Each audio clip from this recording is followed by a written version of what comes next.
Madison Scott Cleary is a transgender writer, editor, and programmer. She has 9 books and 4 anthologies under her belt, with her award-winning Post-Self series taking up 4 of those novels and 1 anthology. She is the chair of the Coyote Awards, the Furry Writers Guild Annual Award for Outstanding Anthropomorphic Literature, and was president of the Guild for a term. A graduate of the Regional Anthropomorphic Writers Workshop in 2021, hosted by Kyle Gold and Dana Smith, she is studying creative writing at Cornell with a focus on education in subculture-specific spaces. She lives in the Pacific Northwest with her 2 dogs, as well as her husband, who might as well also be a dog.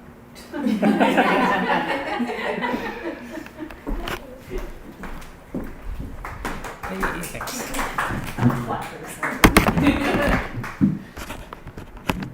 Sorry for the clacking noise. I am also recording this for friends and family, so thanks for sticking with me. And now that we've had like our really, exciting and funny and hilarious one, let me go ahead and read an essay about death, I guess. For my thesis, I am writing a series of 3 essays, each of which explores the amount of space that we feel is okay to take up in the world. And it's done through various different ways. In the first one, which I'll be reading a selection of, I have relegated my own story to footnotes. Unfortunately, it's difficult to read footnotes aloud and have them make sense, so I've kind of smushed it together into a pretty standard braided essay form, and so that I can actually read it out loud. But the goal was to tell an academic's essay, to read through a series of poems by a poet named Dwale, who passed away in 2020, and go through and analyze these in the context of a cycle of seasons, while in the footnotes analyzing my relationship to it. So I'm going to read Winter, which is going to be not the happiest of them. I may cry, we will see. Now winter comes slowly, pale, meager, and old. Winter sings in The Fairy Queen by Purcell. Winter creeps. It eases into place. Even if there is a sudden, blustering storm to begin the season, that is but the first noise you hear. It creeps and crawls in because it cannot but creep and crawl. It's old. It's tired. Dying sun, Graves says, shine warm a little longer. We may beg, but all it wants to do is lie down and blanket the land. Much of the imagery and poetry around winter picks up on this, and we commonly see instances of blankets, of beds, and rest. Isa says, a blessing indeed, this snow on the bed quilt. This too is from the pure land. I wish you had died in winter, Dwale. I wish you had lived to comfort me through Falcon's death. Hell, I wish you'd comfort me through your own. I wish you'd lived through the winter of your life, not some mere 42 years. That very beginning of autumn for you. You had your plenty and your paucity. I wish you'd made it to pale, meager, and old. Of course, I wish you hadn't died at all, but I wish if you had to, that you had died in winter. I am not, most of us are not, immune to that simple desire that we have a little more time together. Another year, another month, another day, even another hour together. Enough time for me to tell you that I think of you often, that you mean a lot to me, that I hope you understand that. I never really got that with Falcon either. She was sick that morning, and we drove her to the emergency vet, and she was inside for perhaps 10 minutes before the vet came out and said she had perhaps 6 hours to live. And it was time to make a choice, 6 hours of pain and a death and in agony, or 1 hour of pain, dampened by drugs to lessen the shock, and then a little sleep. A slump to the side, the last breath, eyes open, mouth open, warm there on the floor. I never got that with her. I never got it from you, only a tweet the day after you died from your partner, but it was somehow less real, less immediate, because of course it was. I do not know which to prefer, Stevens writes, the beauty of inflections or the beauty of innuendos, the blackbird whistling or just after. The last time we talked one-on-one was a month before you died, June 5th. You pinged me in the guild chat because you couldn't find my chat in your client. Could you DM me right quick? I sent you a surprised-looking emoji, and you said, just wanted to say that although I don't know what I ever did to deserve deserve having your support. I do see and appreciate it. You just strike me as earnest and well-spoken. You do quite a bit to buoy others up, and I thought that ought to be returned in kind. I said, but honestly, how the hell was I supposed to respond to that? I think we both wound up in that spot where imposter syndrome becomes more dire. That any praise, any validation becomes too hot to touch. It's a haunting sort of message to be left with, that I should praise your work for. I think it was in response to my review of Face Down in the Leaves, the poetry anthology, and inspire that terrifying ordeal of being seen has me confused and upset. But I don't know that there's much to be done about it. I wanted to type so much more than I did, but this wasn't the place. The conversation wasn't open after that. It had closed up. The point had been made, inadequately by either of us, I suspect, and then I never got to say anything about it again. Perhaps it is because we so often experience winters through the lens of contrast. We experience winter through the warmth of fire. We experience winter because it is out there, and we are in here, or failing that, we are experiencing winter directly because we are out there and would very much rather be in here. We think of snow on the ground, we think of blankets because, yes, of course it looks that way, but also because we are primed to think of winter in terms of contrasts to how cold such a blanket must be. Or perhaps we think of winter this way, of snow as a blanket, of sleepy silences, because the world really does seem to be asleep. It goes beyond mere hibernation. The whole world, the earth, the sky, the rivers and lakes, all seem to be asleep. I wonder if the snow loves the trees and fields, Lewis Carroll writes, that it kisses them so gently, and then it covers them up snug, with a white quilt, and perhaps it says, "Go to sleep, darlings, till the summer comes again." Even the snow itself seems destined to sleep, drifting down in fat clumps or being blown nearly sideways, helpless, only to be piled up in immobile drifts. It's destined for sleep because what else would a blanket do? I go back and forth on what death must feel like. There are times when I think it must be the slow fade to sleep. It has to have that hypnagogic quality. You could try and stay awake, but gosh, it would be so nice to get some rest. Her eye turns inward, I wrote. Vision dims and movement stills as winter claims her. And sometimes I think it must be like a wave rolling up to subsume you, and it's so much bigger than you are that there is nothing you could possibly do to stop it. And I wrote later that year, a flash of coppery sweetness, a clearing of the sinuses, a burst of unnamed colors, a rush of creativity, of wonder, velvety softness, a low hum, and then the wave recedes. And I'm not sure how much of it has to do with the way one dies. Perhaps there is terror, perhaps there is relief. I am sure that Falcon felt a bit of both. She was in so much pain, and yet she was stuck at the vet. She was delirious with pain meds. She was surrounded by the worst smells, people she didn't know. She was in a cage until we got back. I have no idea what you must have felt. Wallace ties the sleepiness in with contrast, as we shall do before long, by contrasting the stillness of a world asleep with our faithful blackbird. From 13 Ways of Looking at a Blackbird, the first one, among 20 snowy mountains, the only thing moving was the eye of the blackbird. Contrast then with wakefulness, contrast with life. Find all the happy pictures of Falcon that you can, my therapist suggested. Tell yourself stories about them. It works some of the time. Similarly, Graves has, she then like snow in a dark night fell secretly, and the world waked with dazzling of the drowsy eye, so that some muttered too much light and drew the curtain close like snow. As earth stirs in her winter sleep, he writes elsewhere, and puts out grass and flowers despite the falling snow. Winter has crept in and tucked the world away to sleep for a while, and though we might stretch and peek out and seeing the sun think to ourselves, I really must get up, we are helpless to actually do so. Make attempts, sure, but there's no waking from winter on any terms other than winter's. It plays into the timelessness of that serenity. It is so quiet. The contrast is so high. Morning light is the same as noon light, is the same as afternoon light. How could time pass? Winter will not permit it. Stevens writes, it was evening all afternoon. It was snowing, and it was going to snow. The blackbird sat in the cedar limbs.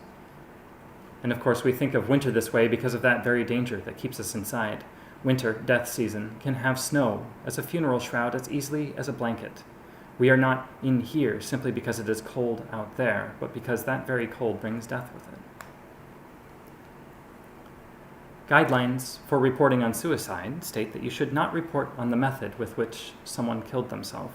This apparently does not apply to the living.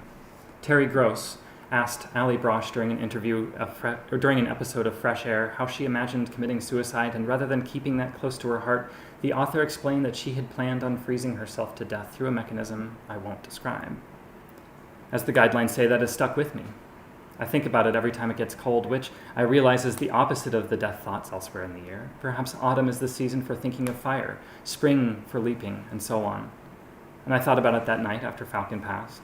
I thought about doing just as Brosh said and finding a way to experience that very sort of blanket, that shroud.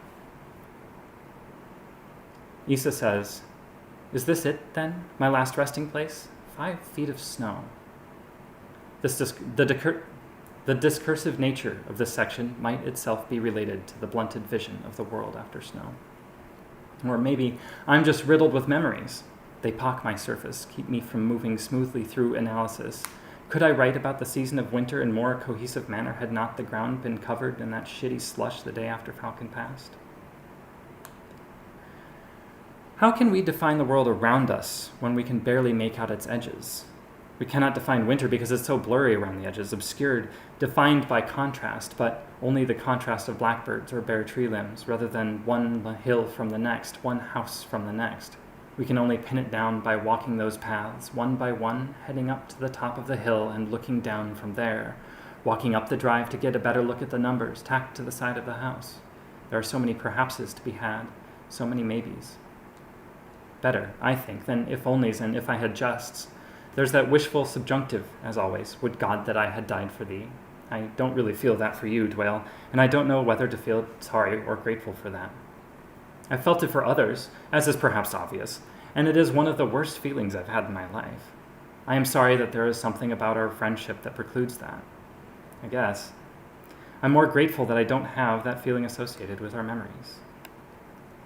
And so, with an eye to warmth and cold, to contrasts, to blankets and sleep, to softness and inexactitude, and perhaps to death, we come to our final poem, Dirt Garden by Dwayne.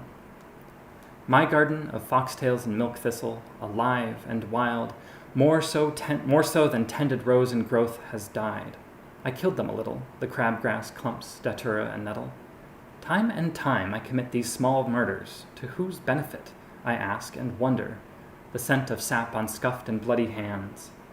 If I indwelt some luring scrap of land far from here, secluded, my own to call, I would welcome these same weeds, one and all, to plant their roots in my warm earthen roof. Just they and I, with no need for reproof, and thank the thorn for making a hail fence, the compost for being my winter blanket. Dwayne from 2019 in Face Down in the Leaves. This 14-line poem is one of half rhymes and mixed meter. We have all and call as well as roof and reproof, which, depending on your accent, may not be a complete rhyme. Many have roof as roof or even rough. But beyond that, we only get hints of assonance and hands and land. I do not know your accent, Dwayne. I do not know where you came from. I do not remember your address. I do not remember your voice. I met you twice in person in 2015, back at the final rainforest. And all I remember was your hat, your hair, your Kosovorotka. I remember Mando better. I saw him only a little bit before. I remember JM introducing you as the one who wrote the best story in the furry fandom, I hear. But that's about it. Behesht, was it? That story about reaching paradise, the story of a post-apocalyptic wasteland, of the slow death of life, of the drive to press onward towards something better that can only be stopped by death. I looked the story up when thinking about this and came across the lines, "Peace, my brother," he said. "Come with us and leave these wretched places behind. Where we are going is far better." When I inquired as to what that might be, he smiled and said a single word, Behesht. Their destination was nothing less than heaven itself, the hidden garden, which is the reward of all believers. From Dwayne in 2018. That was back in 2015, though, so perhaps not. The dates don't add up. That was 7 years before you died. It's one of those things you couldn't have known. You couldn't possibly have known, and yet I suppose you bore within yourself the seeds of your death from birth, just as we all do. Or at least, I know I do. I know that I'm stuck with those death thoughts. The ones that won't leave will only curl up into a little purring ball in the corner of my mind, unwilling to let me out of their sight.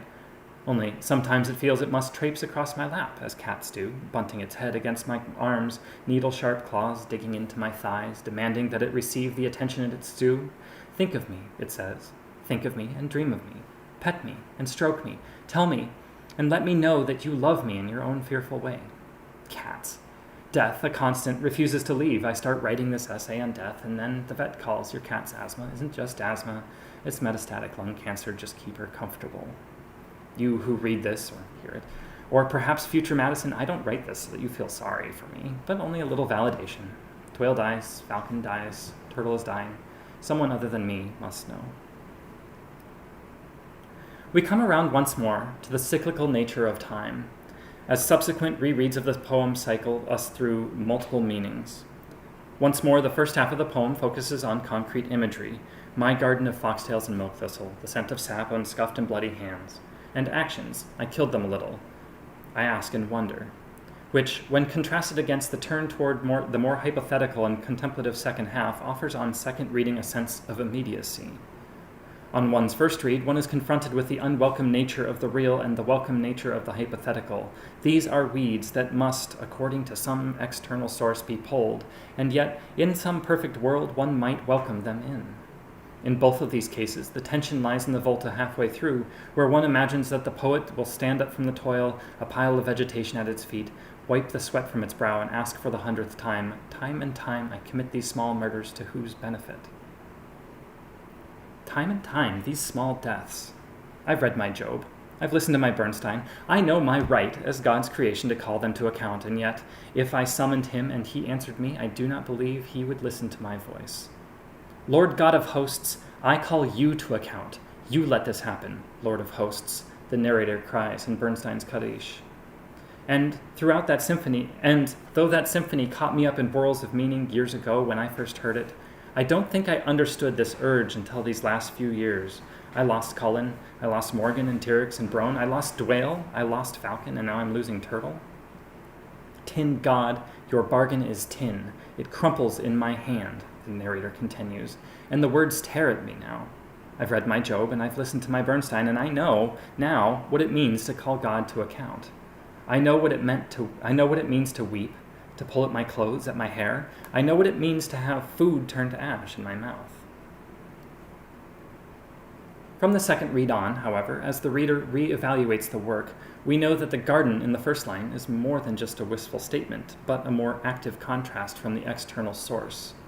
More than letting them grow wild, would the poet perhaps plant them intentionally? A thistle provides a beautiful purple blossom, and Datura's white trumpets its own poisonous beauty. Why not? Arctic foxes, by virtue of their diet, wind up planting gardens above their dens, scanty cold weather flowers peeking through after winter. That's a small obsession of mine. Arctic fox's den, I wrote, adorned with flowers and snow, garden in winter. It sticks with me, apparently, in my own writing. I've dug deep into the beauty of dandelions. Puffballs, sure, but also, me, I think they're flowers. They are too complicated for their own good in this stage, are they not? Sure, they close up and then become puffballs that spread them further and further, but here they are almost platters of yellow, from a story I wrote in 2022. Another character, a few paragraphs before this, even talks of thistles. Weeds are those whose goal is to cling desperately to life, even in death. Weeds don't wish for death. They accept it as inevitable, more easily than us poor fools. Even reading the poem top to bottom on repeat, one picks up on subsequent layers one after another. Is the poet wishing for solitude? There is this rejection of external requests for someone's imagined benefit and talk of hedging, perhaps literally, oneself in, with no need for reproof. Is the poet musing on death when confronted with regicide? An earthen roof has plain enough meaning. She was doing so bad that morning. Her belly was bloated, her gums were white. She was so lethargic. We didn't know it, but she was in shock at the time, so we called the emergency vet, and they said, "Oh yeah, that sounds serious, better bring her in." "I'm up in Sultan, it'll be a good half hour before I make it down," I said. "Well, hurry." I took her outside, and she awkwardly peed at the plum tree, so I waited with Zephyr, while Zephyr and JD watched from the back door, and then, suspecting that she was maybe in too much pain to jump up into the back of the car, I got a towel around her midsection and helped lift her into it, but I don't think I did a very good job.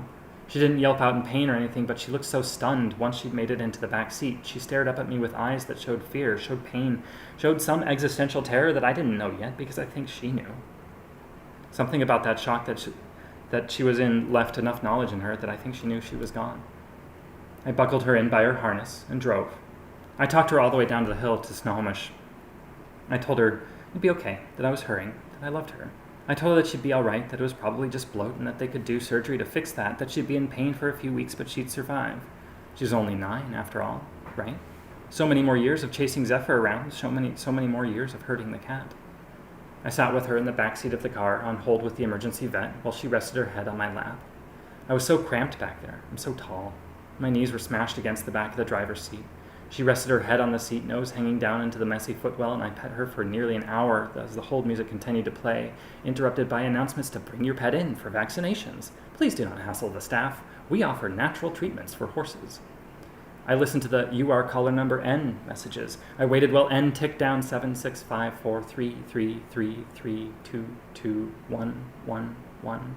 And then I got to speak to the operator, letting them know that I was in the lot, and they said they should have pulled into one of the appointment spaces and brought her inside. Stupid. And they wheeled a gurney out to meet me because they weren't sure if she could walk, but she could. So they put a leash on her, and they brought her inside, and I had to wait in the car and watch as she made it to the lobby and got so scared she urinated on the floor and laid down because she didn't want to go back to the x-ray machine without me, and I think that's because she knew.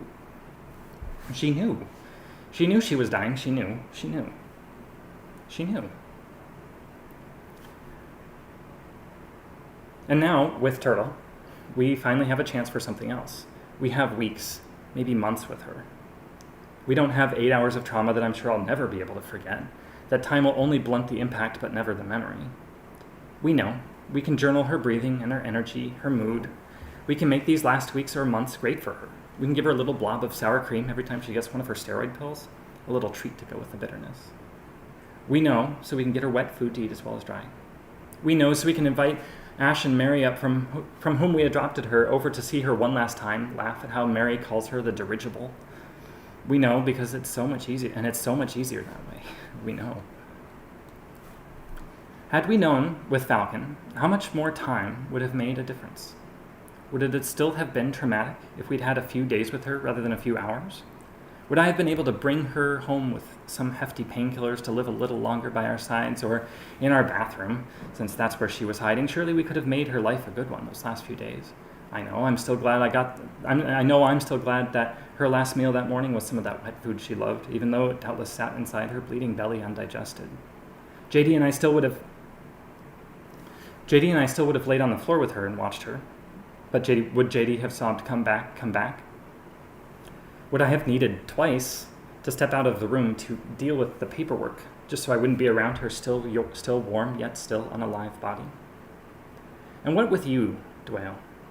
With Morgan, we knew.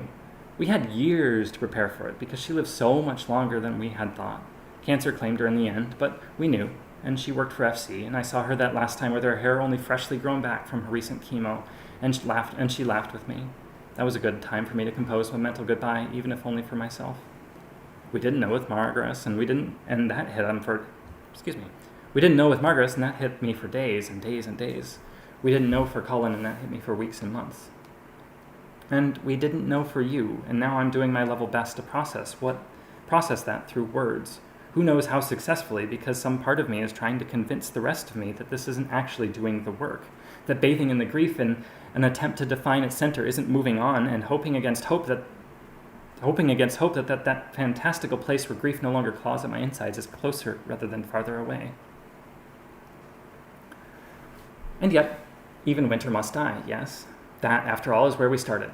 Winter, dead, and spring with summer unborn in her belly. The poem is bound in cycles. Our reading is bound in cycles. The year is bound in cycles, and we spiral up through the seasons, and they leave us changed. We are not who we were last winter, and yet it is winter still. Every winter is different, and in that they are all the same. How hard the year dies, and yet there is spring. She has walked the grassy flat with him for the last time, and the golden bloom of summer in her womb has not to do but nudge him to no effect.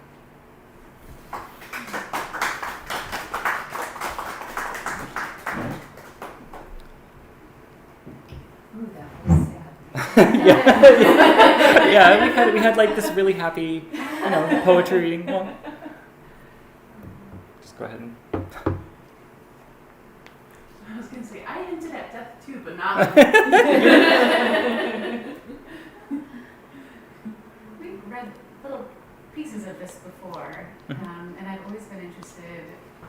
relationship in your writing between this kind of removed academic literary analysis prose, and this round I see a lot more like deep, intimate narrative. And I guess I've always been curious about how the literary analysis, kind of more academic, removed voice, is related. What is the relationship between the two? Is it a way to kind of get out of, kind of not look down on these more intimate, vulnerable moments, to not escape from them? Is it to distance yourself from that, or is it to kind of move more deeply into it, sort of the opposite, to frame these otherwise difficult, visceral emotions? Or maybe it's neither of those at all, but I think it was intended to be the former. Okay. And it was intended to be a way to add some distance and allow for processing, but the latter happened. Okay. And with the core of my thesis being how much space can you take up, and using this concept of I'm going to talk about these very concrete things because that will justify my existence here somehow. Finding the points at which I can't help but let one bleed over into the other puts a pretty fine point on the fact that I was trying to do that and in the end failed, and in a constructive and well thought out way. But I introduced that distance as a construct to play with, with a wink and a nudge, I guess. Yeah.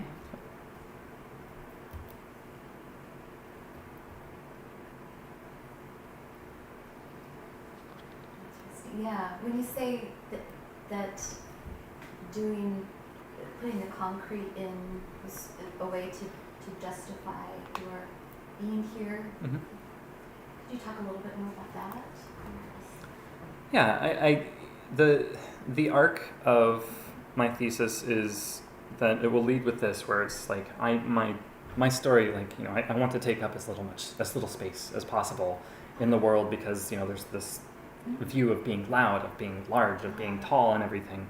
And so I relegate my story to the footnotes, and then make a conscious decision in the second essay to have my story be the body essay, but unable to let go of that need to justify my existence, have an academic essay in the footnotes, and then break that dichotomy for the third essay. Okay. But there is very much a need for using all of the tools at my disposal, and that makes reading aloud difficult, because the text for footnotes is smaller than the body, smaller than the text for the body, and that they take up less room on the page, so it's very much a forceful reduction of Madison the person, rather than this justification of Madison the author. Another question. So the details of Falcon's final hours are so descriptive and heart-wrenching and really embodied. That's like one experience of loss that enters the piece, and then this online friendship, literary friendship. This person you've met twice in person, but there does seem to be a kind of ambivalence with the loss.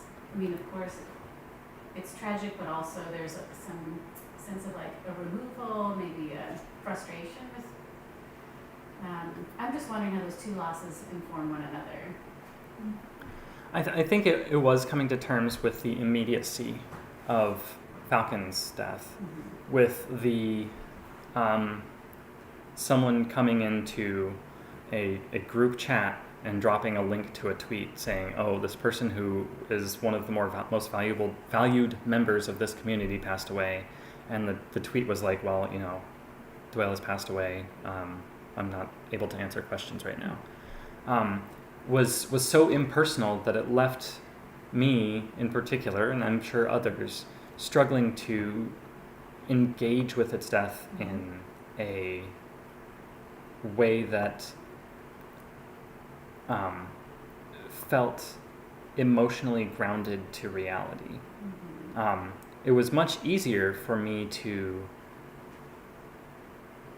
accept that what I went through with Falcon was a loss by virtue of the very messy realities of it, as compared to this weirdly sterile message popping up on your screen saying, hey, I'm sorry to let you all know, I just wanted to give you this link. So there's a lot of feelings, a lot of really strangely shaped feelings that surround that resentment and discomfort. So, I think like I said in there, is like I'm trying to process why I feel discomfort, why I feel that through the act of writing, and also, write a thesis. But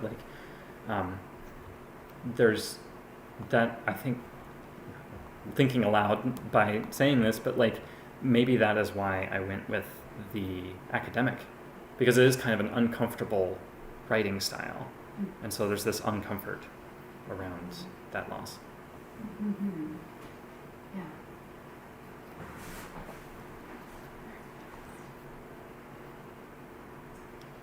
I like that concept.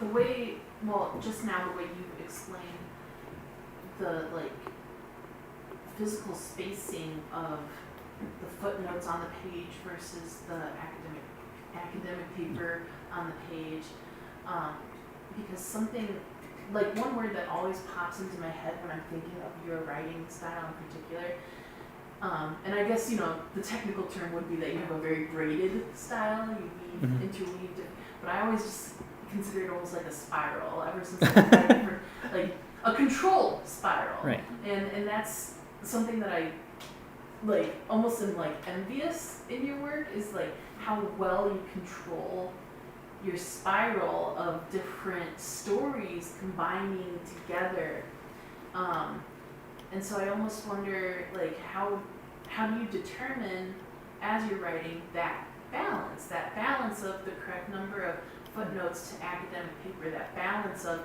the details that you give at certain times for each story, that each story still has the same weight or carries the same, how do you determine your balance?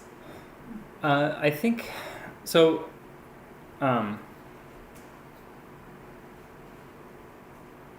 I think when I'm writing, a lot of my energy goes into ensuring that each story feels complete on its own, without regards to that. But I spend a lot of time focusing on the design, the typesetting and the outcome, because I've given several packets now where it's I'm sorry, I can't give you anything other than a PDF because there's footnotes of footnotes, and no other software works like that. So it was a very literal design goal to, as in the editing process, print everything out with all of the footnotes unedited in terms of size and space they take up, and see how they were literally laid out in footnotes, and then trace an arc. So by the time it gets to the scene of taking Falcon down to Snohomish, there's a single line of the academic essay on the page, and the entire page and 3/4 of the next page is footnote. And that became the developmental level of editing for there, and then working down into smaller levels turned it into matching the amount of weight that each received. Because there are still sections within the analytic part of the essay, and each of those sections is considered talking about winter as blankets and using Graves and Stevens and Carroll as the quotes, and then talking about contrast and using Stevens and Issa as quotes, and then giving each of those a certain amount of space so that I could leave room for the others. But yeah, the final section And the essay is called Spirals because it talks about how the act of reading a poem is a spiral upwards, and that you are a different person. It's very Heraclitus, I think, like that you are in the sense that you never step into the same river twice because the river's always changing. You never read the same poem twice because you, the reader, have changed before you get to the top of the poem again. And it goes in with the whole thing from Elliot Weinberger of each reading of a poem is an act of translation. So there's a lot of spirals in there. I had I always love to think of metaphors for structures, and there's the great book, maybe you guys have known that, know about it. It's was it Spiral Meander, like Explode, and it was an exploration of different kind of structures in nature, and using those. One was a wave too. Traditional narrative structure was a wave, but yeah, so we could use these kind of designs in nature to describe different alternative structures for stories, and the spiral was one of them. And what I saw or heard while I was reading was a kind of a spiral going sort of downward.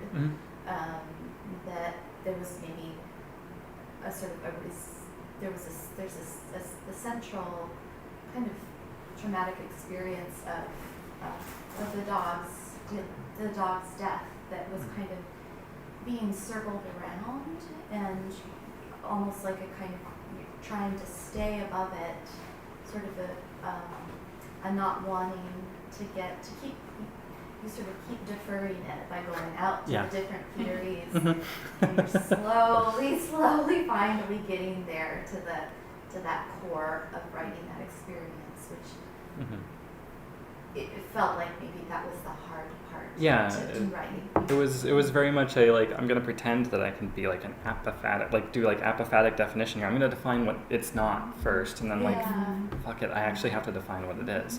So that really effective though.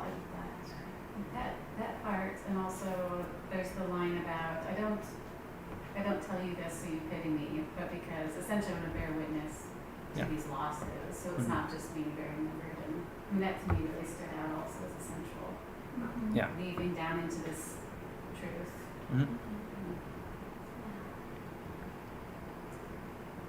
Wonderful. Thank you so Thank you. much. Thank you. Beautiful.